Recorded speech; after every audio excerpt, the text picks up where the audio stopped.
ఒక మనిషికి నిజంగా దయ్యం పట్టడం జరుగుతుందా అంటే 100% జరుగుతుంది. అది అందరికీ కాదు, కొందరికి.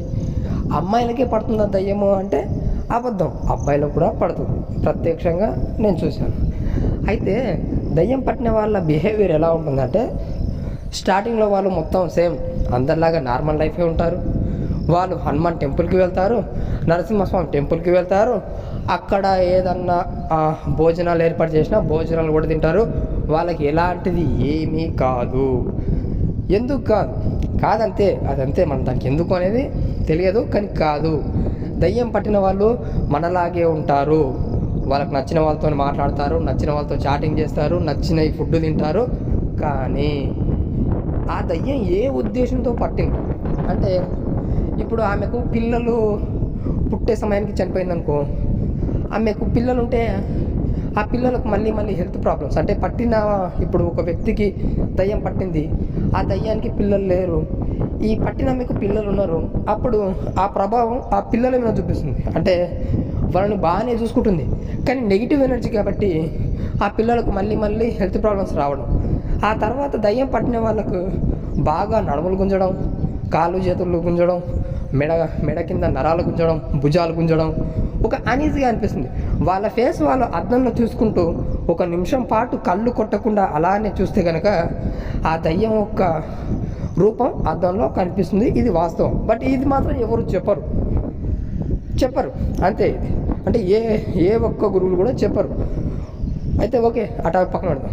అయితే దయ్యం పట్టిన తర్వాత వాళ్ళు సినిమాలో చూసినట్లు గాల్లో ఎగరడం, కాంచన్లో చూసినట్లు వెళ్ళి గోడలు ఎక్కడం, ఇదంతా అబద్ధం, అదంతా ఉట్టి మాట. ఇంకోటి ఏంటంటే, దయ్యాన్ని పంపిస్తే ఎలా ఉంటుందంటే, ఇప్పుడు వేరే వాళ్ళ శత్రువులు ఉన్నారు, వేరే వాళ్ళని పంపించారు అంటే వాళ్ళకు దయ్యం పట్టంత స్ట్రాంగ్ ఉన్నా కూడా వాళ్ళు పంపిస్తే ఖచ్చితంగా వాళ్ళ లోపలికి వెళ్తుందన్నమాట. అప్పుడు ఆ దయ్యం ఏం చేస్తుందంటే, వాళ్ళ ఇంట్లో ఏం ప్రాబ్లం క్రియేట్ చేయాలని వీళ్ళు చెప్తూతారు. అంటే మాటికి భార్యాభర్తల మధ్యలో గొడవలు రావాలి. ఓకే, అది చిన్న విషయాన్ని కూడా అలానే గొడవలు పెడతా ఉంటుంది. అంటే అది పెట్టదు, ఈమె ఆలోచన ఇలా చెయ్యాలి అని చెప్పేసి చేస్తూ ఉంటుంది.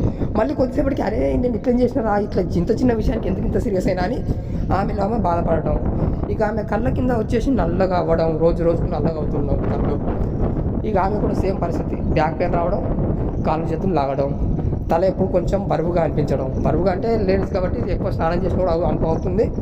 బట్ అదొక సూచన అంతే. ఇక దీన్ని ప్రభావం ఎలా ఉంటుందంటే, ఇప్పుడు విడాకులు అంటే భార్యాభర్తల మధ్య విడిపోవాలంటే విడాకులు, ఇంట్లోకి వెళ్ళిపోవాలి అంటే ఇంకా దారుణమైన సిచ్యువేషన్లు, చిన్న విషయానికి ఎక్కువ కోపాలు, జగడాలు, గొడవలు, ఇలాంటివి అనేకమైనవి. అది వాళ్ళు ఏదైతే చెప్పి పంపిస్తారో చేస్తూ ఉంటారు. ఇంకొందరికి ఆరోగ్య పరిస్థితి అంటే ఉన్న పరంగా వాళ్ళ కాళ్ళు చేతులు పని చేయకపోవడం, మొద్దు పారిపోవడం, ఇలాంటివి అనమాట. మళ్ళీ వాళ్ళు చిన్న పని చేసినా కూడా వాళ్ళకు మళ్ళీ రక్తం రావడం, ఒక టమాటా కట్ చేసినా కూడా షార్ప్గా వాళ్ళ చేతికి తెగి రక్తం రావడం, ఇలాంటి కళ్ళకు చూస్తుందనమాట.